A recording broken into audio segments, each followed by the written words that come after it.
Hello friends, Puja's কিচেনে তোমাদের সকলকে স্বাগত। চিংড়ি মাছের অনেক রেসিপি আমি তোমাদেরকে তৈরি করে দেখিয়েছি, তবে আজ যেই রেসিপিটি তৈরি করে দেখাচ্ছি এটি কিন্তু খুব কম সময়ের মধ্যে তৈরি হয়ে যায় আর খেতেও কিন্তু অসাধারণ হয়। আজকের রেসিপিটি হলো সর্ষে পোস্ত দিয়ে চিংড়ি মাছের ভাপা।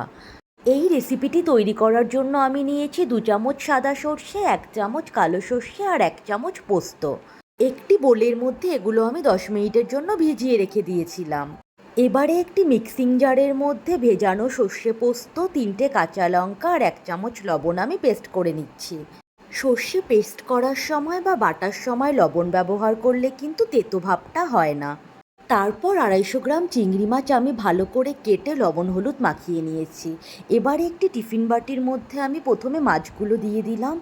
তারপর অ্যাড করে দিচ্ছি সর্ষে পোস্ত লঙ্কার পেস্ট। এর সঙ্গেই অ্যাড করব 1/2 চা চামচ হলুদ, 1 চামচ কাশ্মীরি লঙ্কার গুঁড়ো আর 4 চা চামচ কাঁচা সর্ষের তেল। এবারে সমস্ত উপকরণগুলোকে খুব ভালো করে একসঙ্গে আমি মাখিয়ে নেব।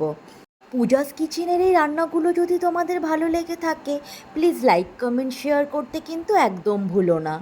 তোমরা যদি সব সময় সাথে থাকো তাহলে কিন্তু আমার রান্নাগুলো দেখাতেও ভালো লাগবে। এবারে এর মধ্যেই অ্যাড করে দিচ্ছি একটা টমেটো আর 3টে চেরা কাঁচা লঙ্কা। এর সাথে অ্যাড করে দিচ্ছি 1/2 চা চামচ চিনি।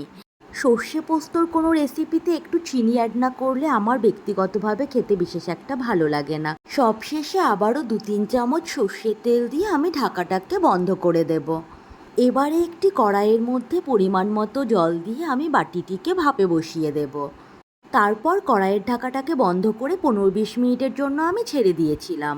15-20 মিনিট পর আমি কড়াইয়ের ঢাকাটা খুলে নিয়েছি। আমার চিংড়ি ভাপা কিন্তু একদম রেডি হয়ে গেছে। সো বন্ধুরা, আগেও বলেছি আবার বলছি, আমার এই রেসিপিগুলো যদি তোমাদের ভালো লেগে থাকে প্লিজ প্লিজ প্লিজ অনেক অনেক লাইক কমেন্ট শেয়ার করে দিও। আর এভাবে করেই সব সময় পাশে থেকো, সাথে থেকো। আজ এতটুকুই, আবার আসছি নতুন একটি ভিডিওর সাথে।